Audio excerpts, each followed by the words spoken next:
Assalamualaikum warahmatullahi wabarakatuh. Perkenalkan, nama saya Novi Ariyanti, NPM 1812525, mata kuliah Metodologi Penelitian, Prodi Pendidikan Matematika semester 5B. Yang saya hormati Bapak Pengampu, Bapak Ferdian. Sebelumnya di sini saya akan menjelaskan tentang asas-asas bimbingan konseling. Saya di sini menjelaskan kelanjutan dari tugas kelompok teman saya yang satu judul dibagi dua. Saya bertugas menjelaskan asas ketujuh, yakni asas kedinamisan.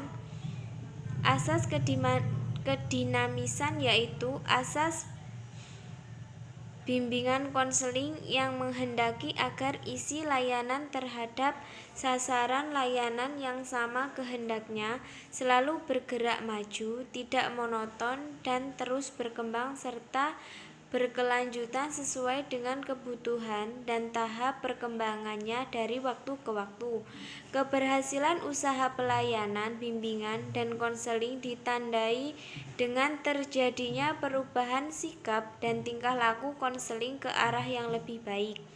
Untuk mewujudkan terjadinya perubahan sikap dan tingkah laku itu membutuhkan proses dan waktu tertentu sesuai dengan kedalaman dan kerumitan masalah yang dihadapi konseli.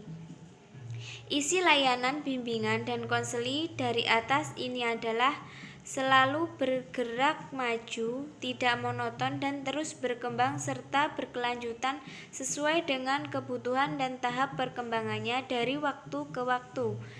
Senselor dari pihak-pihak lain diminta untuk memberikan kerjasama sepenuhnya agar pelayanan bimbingan dan konseling yang diberikan dapat dengan cepat menimbulkan perubahan dalam sikap dan tingkah laku konseli.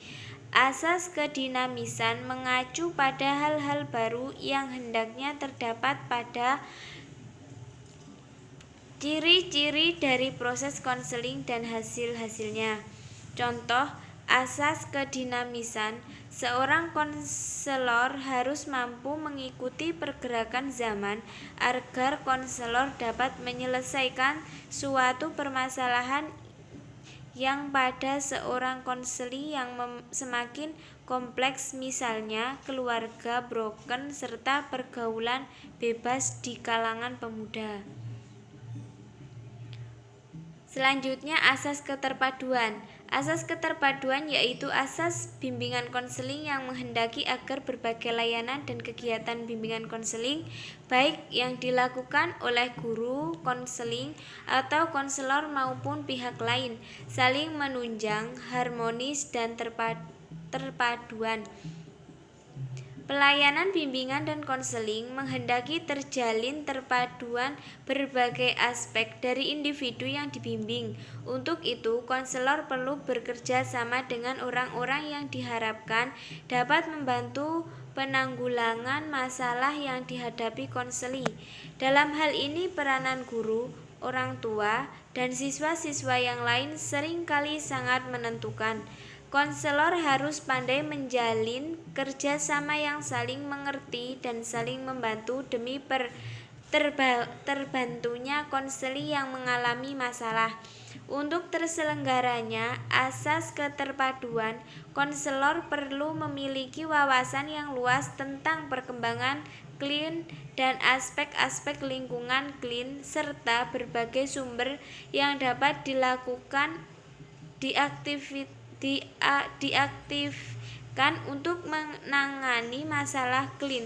Kesemuanya itu dipadu dalam keadaan serasi dan saling menunjang dalam upaya bimbingan dan konseling.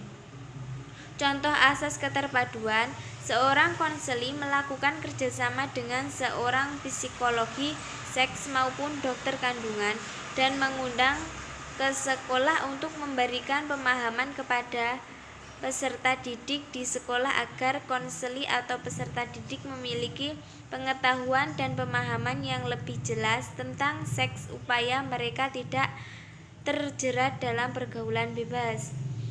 Untuk asas selanjutnya, asas kenormatifan.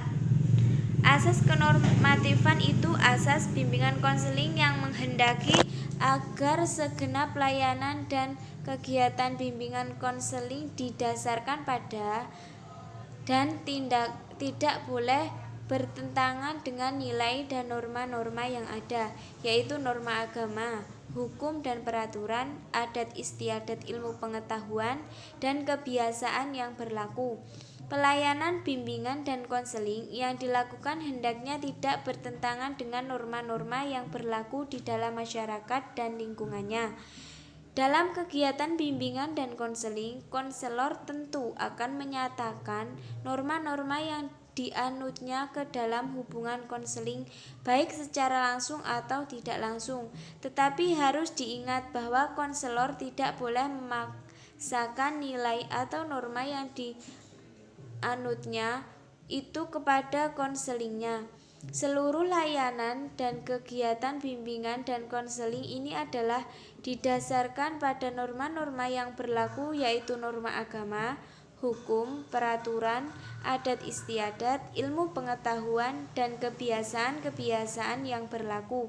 Bahkan lebih jauh lagi, layanan atau kegiatan bimbingan dan konseling ini harus dapat meningkatkan kemampuan siswa atau konseli dalam memahami, menghayati, dan mengamalkan norma-norma tersebut. Contoh asas kenormatifan. Seorang konselor dapat menjalankan tugasnya harus sesuai dengan norma, hukum, adat istiadat sehingga terciptanya suasana yang harmonis di antara konseli dan konselor, karena seorang konselor yang profesional harus bisa menciptakan suasana yang nyaman bagi seorang konseli. Asas selanjutnya, asas keahlian. Asas keahlian yaitu asas bimbingan konseling yang menghendaki agar layanan dan kegiatan bimbingan konseling diselenggarakan atas dasar kaidah-kaidah profesional. Untuk menjamin keberhasilan usaha bimbingan dan konseling, para petugas harus mendapatkan pendidikan dan latihan yang memadai, pengetahuan, keterampilan, sikap, dan kepribadian yang ditampilkan oleh konselor atau guru pembimbing yang menunjang hasil konseling.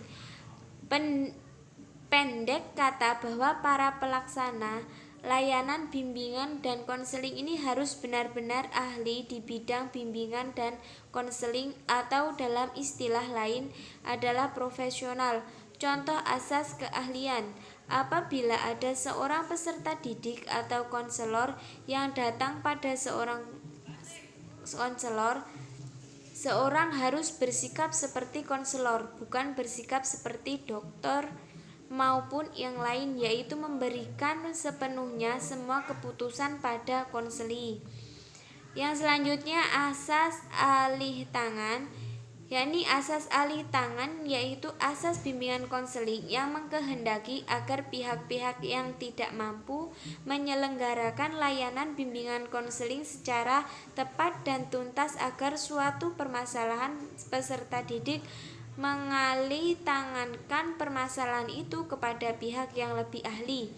Bimbingan dan konseling merupakan kegiatan profesional yang menangani masalah-masalah yang cukup pelik. Berhubung hakikat masalah yang dihadapi konseli adalah unik, atau kedalamannya, keluasannya, dan kedinamisannya, di samping pengetahuan dan keterampilan yang dimiliki oleh konselor adalah terbatas, maka kemungkinan suatu masalah belum dapat diatasi setelah proses konseling berlangsung. Dalam hal ini, konselor perlu mengalih tangankan atau referral konseli pada pihak lain atau konselor yang lebih ahli untuk menangani masalah yang sedang dihadapi oleh konseli tersebut. Contoh asas ahli tangan: ada seorang peserta didik atau konseli yang mengalami tidak lulus sekolah, seorang konselor tidak dapat bertindak sendiri dalam konteks ini. Seorang konselor harus melakukan kerjasama dengan pihak yang lebih kompeten, dan khusus ini seperti membawa konseli tersebut pada seorang psikiater maupun dokter. Selanjutnya, asas Tutwuri Handayani. Asas Tutwuri Handayani yaitu asas bimbingan konseling yang menghendaki agar pelayanan bimbingan konseling secara keseluruhan dapat menciptakan suasana yang mengayomi atau memberi rasa aman, mengembangkan keteladanan, memberikan rangsangan dan dorongan serta kesempatan yang seluas-luasnya kepada peserta didik untuk maju sebagaimana yang telah dipahami dalam pengertian bimbingan dan konseling, bahwa bimbingan dan konseling itu merupakan kegiatan yang dilakukan secara sistematis, mengajak berencana, terus-menerus dan terarah kepada suatu tujuan. Oleh karena itu, kegiatan pelayanan bimbingan dan konseling tidak hanya dirasakan adanya pada saat konseli mengalami masalah dan menghadapkannya kepada konselor atau guru pembimbing saja. Kegiatan bimbingan dan konseling harus senantiasa diikuti secara terus-menerus dan aktif sampai sejauh mana konseli telah berhasil mencapai tujuan yang telah ditetapkan. Asasi ini menghendaki agar pelayanan bimbingan dan konseling secara keseluruhan dapat menciptakan suasana mengayomi atau memberikan rasa aman, mengembangkan keteladanan dan memberikan rangsangan dan dorongan serta kesempatan dan seluas-luasnya kepada konseli untuk maju. Atau Anas Salahuddin menyenangkan agar peserta didik atau konseli tidak takut menceritakan masalahnya kepada kita dan mampu mengayomi peserta didik.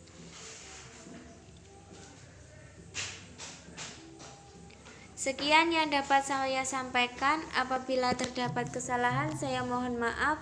Saya akhiri, wallahu waffiq ila aqwamit thoriq. Wassalamualaikum warahmatullahi wabarakatuh.